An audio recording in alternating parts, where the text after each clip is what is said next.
göz, göz, göz. Daha önce böyle bir göz görmedim. Daha önce böyle bir göz görmedim. Daha önce böyle bir göz görmedim. Bende sadece bir göz görüyor. Bende sadece bir göz görüyor. Bende sadece bir göz görüyor.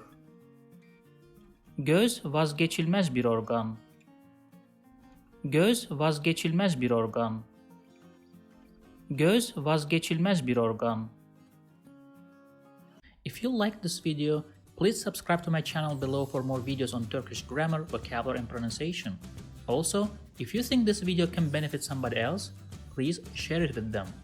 Last, if you have any comment or request, please provide your feedback in the comment section below and I'll do my best to respond as soon as possible.